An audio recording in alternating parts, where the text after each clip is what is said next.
Hello friends, जैसा कि आप जानते होंगे आर्टिस्ट किन्हें कहते हैं और ये भी जानते होंगे कि ज़रूरी नहीं कि हर आर्टिस्ट सिर्फ कैनवस पर ब्रश से पेंट कर अपनी कला को दिखाए। बहुत से आर्टिस्ट हैं जो बहुत अलग अलग तरीके से अपनी कला को दिखाते हैं। तो दोस्तों, आज हम ऐसे ही कुछ आर्टिस्ट के बारे में बात करेंगे जिनकी पेंटिंग स्टाइल कुछ डिफरेंट है।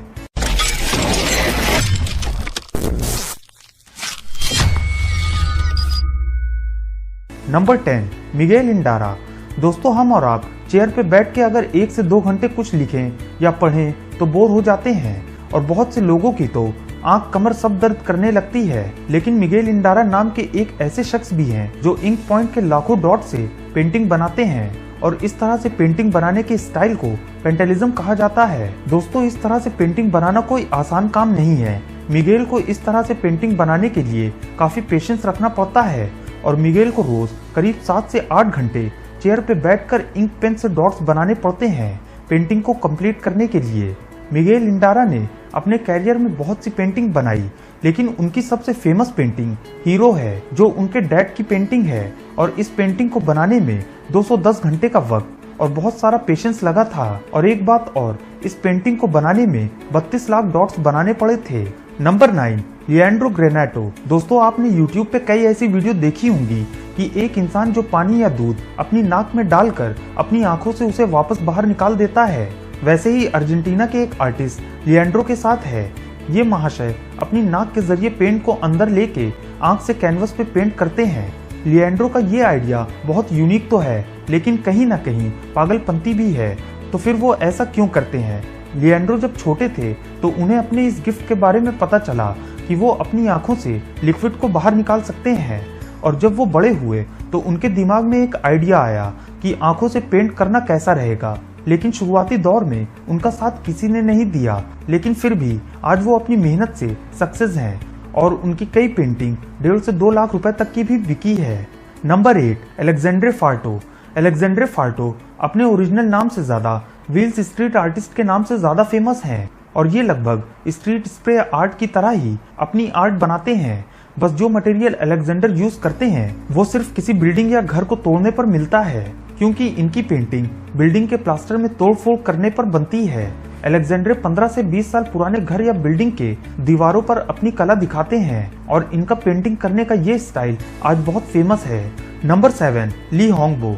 ली होंगबो द्वारा बनाए गए स्कल्पचर को अगर आप पहली बार देखेंगे तो आपको ऐसा लगेगा कि ये तो म्यूजियम में रखे स्कल्पचर की तरह है, इसमें अलग क्या है। लेकिन जब आप इन्हें छुएंगे तो आप हैरान हो जाएंगे और बोलेंगे ये क्या है, क्योंकि ली ने जो स्कल्पचर बनाए हैं वो बहुत फ्लेक्सिबल हैं, जिन्हें आप काफी हद तक स्ट्रेच कर सकते हैं। इन स्कल्पचर को ली ऑर्डिनरी पेपर को एक के ऊपर एक रखकर उसमें ग्लू लगाकर किसी टेक्निक के जरिए बनाते हैं। नंबर 6, होंग यी।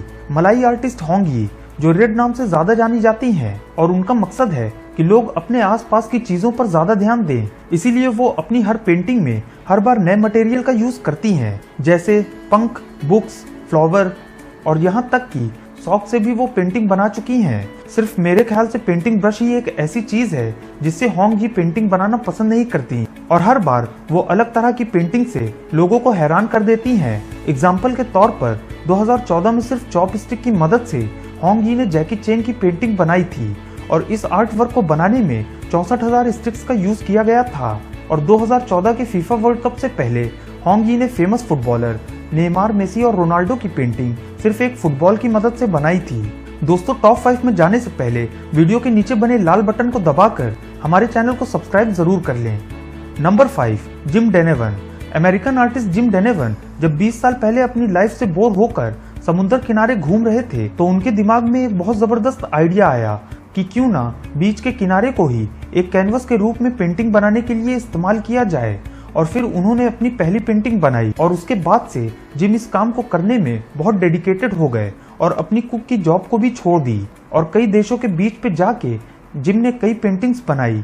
लेकिन ऐसी पेंटिंग्स बनाना जिम के लिए आसान नहीं था, क्योंकि उन्हें ऐसी पेंटिंग्स बनाने के लिए रोज 50 किलोमीटर चलना पड़ता था। और 2009 में उन्होंने अपने कैरियर की सबसे बड़ी पेंटिंग बनाई, जिसमें जिम और जिम के 3 असिस्टेंट ने नेवाडा के ब्लैक रॉक डेजर्ट में एक कैनवस बनाया, जिसमें इस कैनवस के सबसे बड़े सर्कल का डायमीटर 14.5 किलोमीटर था और ये पेंटिंग आसमान में 12 किलोमीटर ऊपर से भी देखी जा सकती थी और इस पेंटिंग को बनाने में 15 दिन का समय लगा था। नंबर 4, सलावत फिदाई।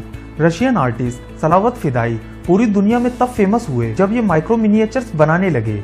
ये आर्ट बहुत ही स्मॉल आर्ट है जिसे करना हर किसी के बस की बात नहीं है, क्योंकि इस आर्ट को बनाने के लिए सलावत माइक्रोस्कोप का यूज करते हैं, क्योंकि ये आर्ट पेंसिल की निब मतलब पेंसिल ग्रेफाइट पर सलावत करते हैं और इस तरह की आर्ट बनाने में सलावत को 12 घंटे से भी ज्यादा का वक्त लगता है और हर बार उन्हें कामयाबी हासिल नहीं होती, क्योंकि ये आर्ट बहुत ही नाजुक है। दोस्तों, आज सलावत पूरी दुनिया में बहुत फेमस है और उनकी बनाई हुई हर आर्ट की कीमत 30,000 रुपए से ज्यादा है। Number 3, चिहुतुत्सुआमा।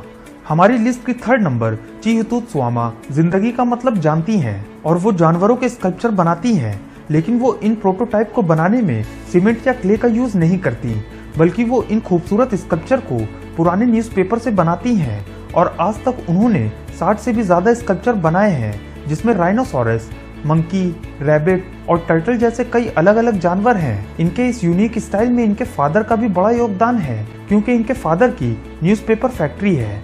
Number 2, Debbie Smith. British artist Debbie कुछ बिल्कुल ही अलग तरह से फैब्रिक पे पेंटिंग करती हैं। डेबी पिन और धागे को डिफरेंट एंगल पे फैब्रिक पे सेट करके एक बहुत ही अनयूजुअल आर्ट बनाती हैं।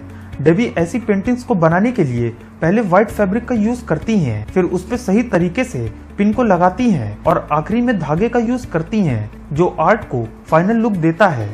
Number 1, Ian cook. हमारी लिस्ट के आखिरी आर्टिस्ट इयान कुक, जो कि एक ब्रिटिश पेंटर हैं।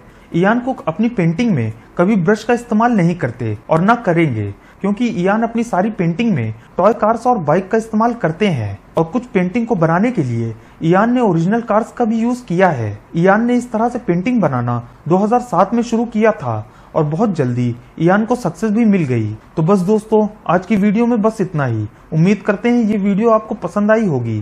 चैनल पे नए हो तो चैनल को सब्सक्राइब कर बेल आइकन को जरूर दबाएं। वीडियो देखने के लिए धन्यवाद।